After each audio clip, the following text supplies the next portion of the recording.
Là, tu vas me montrer exactement, tu enlèves. Ici, là. Ouais. Tu vois, ici par exemple, tu as deux rameaux sur le même bourgeon. Ouais. Tu vois ça ou pas? Ici, là. Ça. Ouais, effectivement, oui. Tu vois, ouais. ça part du même bourgeon. Ouais.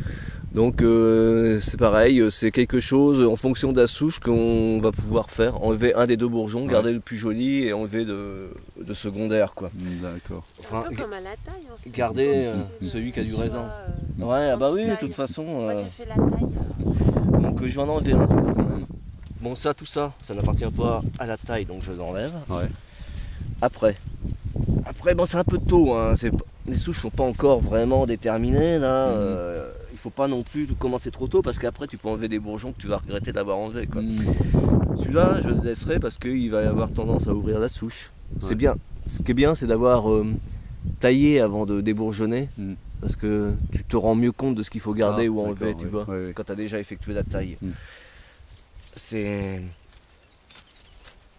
Alors voilà, c'est ce genre de travail-là qu'on fait. Ça représente une masse de verre que tu enlèves. Là, oui, alors ça va permettre à la souche de s'aérer, d'avoir une vendange beaucoup plus aérée, d'avoir un équilibre végétation, raisin, etc. beaucoup plus satisfaisant. Autrement, tu vas avoir des concentrations d'humidité. La plante ne va pas respirer. Quand il va y avoir du soleil, il ne va pas pénétrer. Et puis c'est surtout un travail aussi que tu retrouves de façon essentielle à la taille, quoi. À la taille, au lieu de donner 20 coups de sécateur sur une souche, tu auras 5 coups de sécateur au maximum à donner. Et tu auras un travail beaucoup plus plaisant à réaliser, quoi. Bon. Ça va aussi faire moins de plaies de taille, tu vois. Donc au moment de la taille, moins de possibilités au niveau des maladies de contaminer la souche, etc. C'est un travail super important, c'est aussi important que, pour moi, c'est un travail aussi important que le travail de la taille, quoi. D'accord. Que je réalise de façon alors très très précise, comme ça, sur tous les pieds et sur toute la vigne, sur tout le vignoble.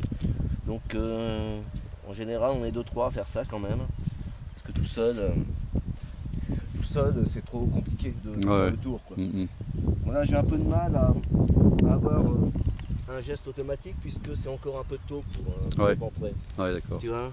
Après, bon, quand les choses sont un peu plus poussées, tu vois plus clair. Mais voilà, c'est ça l'idée, quoi.